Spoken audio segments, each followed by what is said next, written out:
And I was more or less on my own amongst about 45 girls or more, all in the same position I think that I was in, taken and just put there for the reasons unknown. I was a real devil then. I just wouldn't settle down to do nothing because I had an idea in my head that I shouldn't have been there.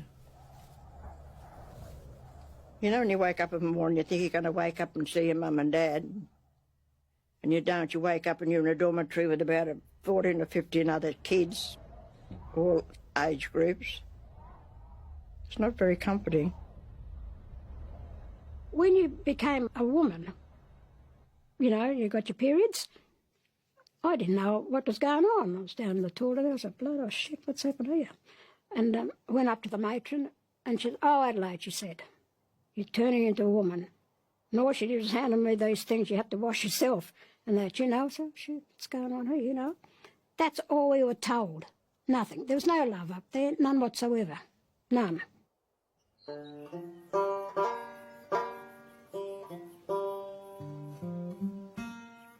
In 1948, an Anglican missionary couple established the Morella Mission Farm, known as the Hidden Mission, to accommodate Aboriginal children on their private property in a northwestern suburb of Sydney.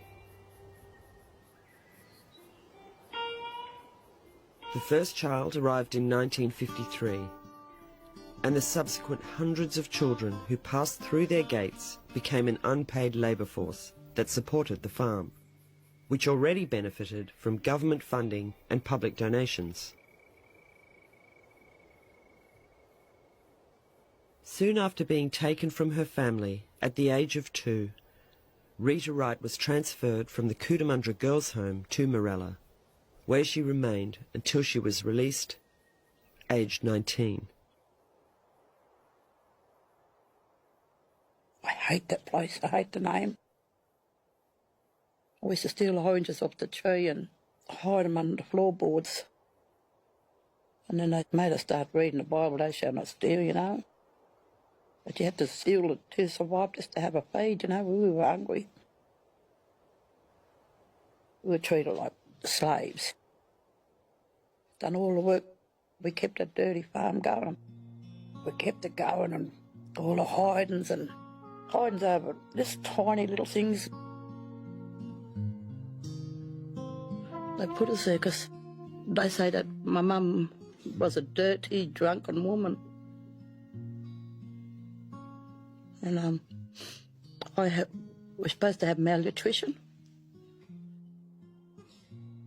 My auntie, she said, your mum was one of the cleanest women up there in Brewarrina.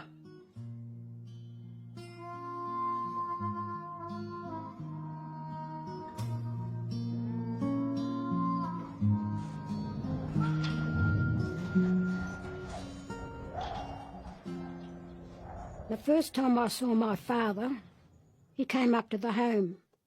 And in order to come up to the home, you had to have a letter from the Aboriginal Welfare Board to see your kids. He never had a letter, he just roamed in. I always remember this army coat. He's holding out his arm, he's calling out, Valerie, Valerie. He said, I'm your daddy. And the matron rang the police and they got him off the property because he was drunk and weren't allowed to come up there like that. When we were all taken, he just took the drink. You know, all his kids were gone, so what the hell? He had nothing to live for. And poor Dad wrote a letter to the welfare. Could I have my children back? He said, I'll get a home for them. He got a home for us. But they wouldn't give them to him.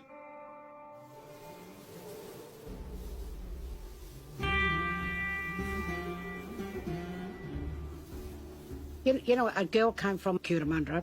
You know, she used to tell me, she said, Val, I asked her, I said, have you got a mum? And she said, yes. And I said, why are you in here if you got a mum? I said, I thought all the girls didn't have mum and dad.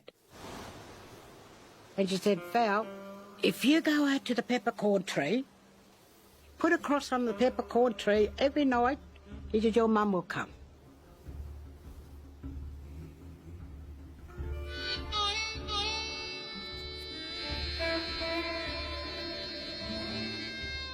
She never came.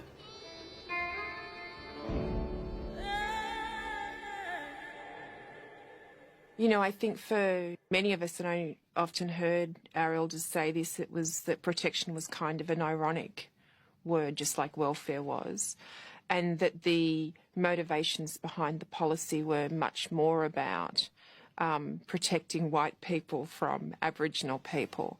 And although, you know, in their usual way, our elders sort of say that as a kind of joke, I think there's a lot of pain behind that.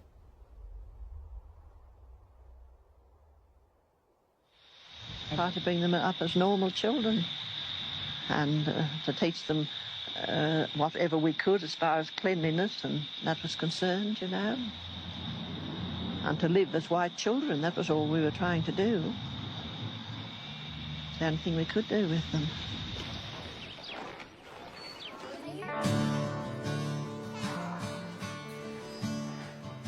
I loved school. I loved it with a deep passion. I did very well at school. We were all sitting on the outside the offices where they had their meals on the steps. And the matron said, "Oh, Adelaide's a very clever little girl." And one of the officers said, "What's the point of her being clever? She's only going to be a domestic." And that stuck with me, and I never tried again, never. Well, what they trained you for was to learn to scrub and wash and clean houses, you know, for the white people. Iron their clothes, milk a cow, you know, have to get up early in the morning, milk a cow. They teach you to cook, they teach you to wash, they teach you to iron, clean.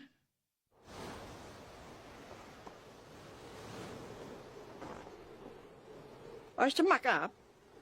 Being who I was, they sort of targeted me because I wasn't flexible like the other kids. Come and do, oh yeah, do this, do that, do whatever. And I used to say, no, I'm not doing it. I would just walk away. But I used to end up then being locked in a storeroom, like a box room we called it. No lights, no nothing turned on. You'd be sitting in this little box room for hours, more or less.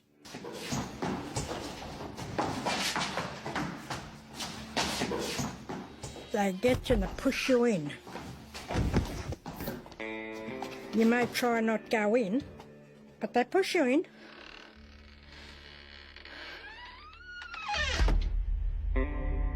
You sleep in the box with no bed, no mattress.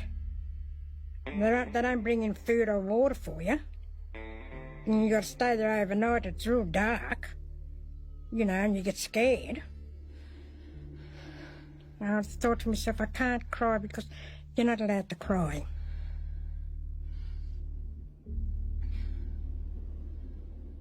Across the country, children taken into state care, whether they were put in institutions or sent out into employment situations, suffered an enormous amount of abuse.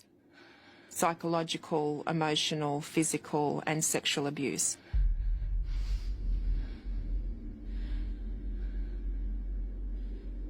I said to this officer, Healy, she said something to me. I said, "Oh, shut up. That's the last time you'll ever say that to me," she said. "I'll get you." Never thought anything of it. About a week later, she was on bath duty. There's two baths, and they call you in. The Betty Lee was in that bath, and I was in the other bath. I was washing myself, quite happy, very happy, singing away. And Betty yells out, "Watch it, Adelaide, watch it, she's coming."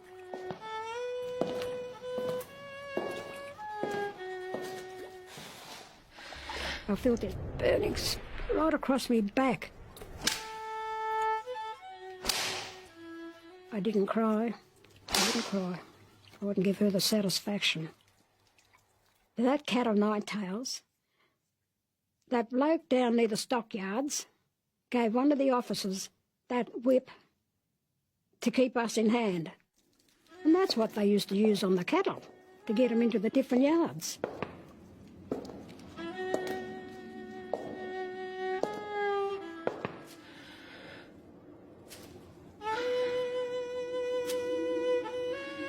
They used to call me a runner. I'm always on the run. I run away from the home, and the policeman picked me up, and I was about 12, and I was put in a cell, and that's where he raped me.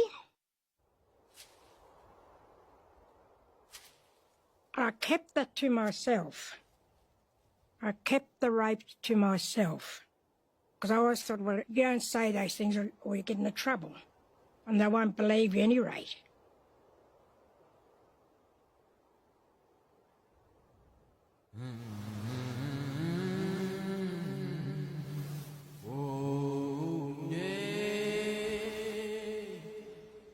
They were so-called Christian missionaries.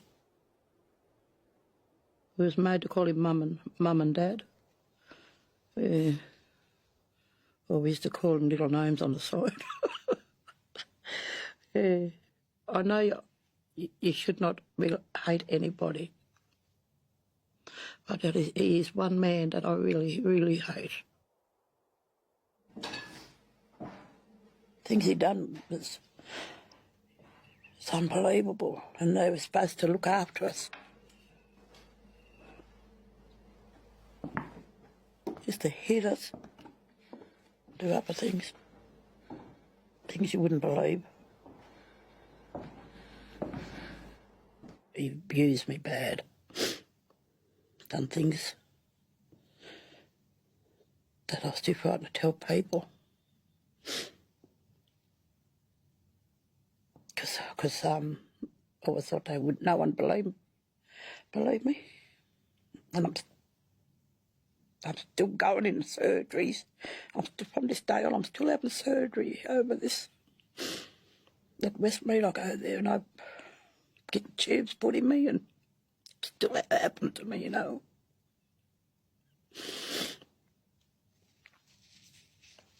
Made me sit on his lap, and he used to bounce up and down. Yeah, it was dirty, very bad. And you call him a Christian. He calls himself a Christian.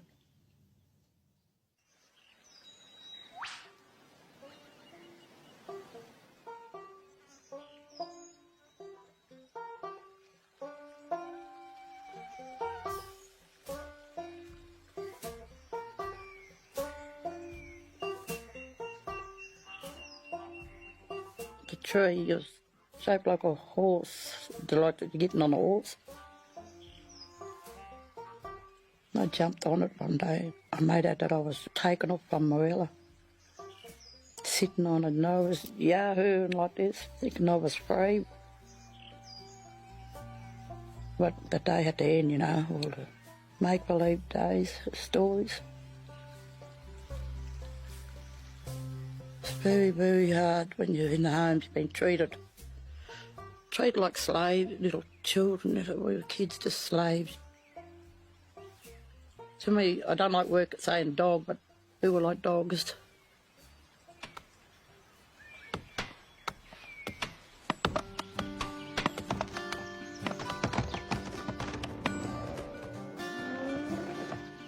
In 1897, the Aboriginal Protection and Restriction of the Sale of Opium Act was passed in Queensland.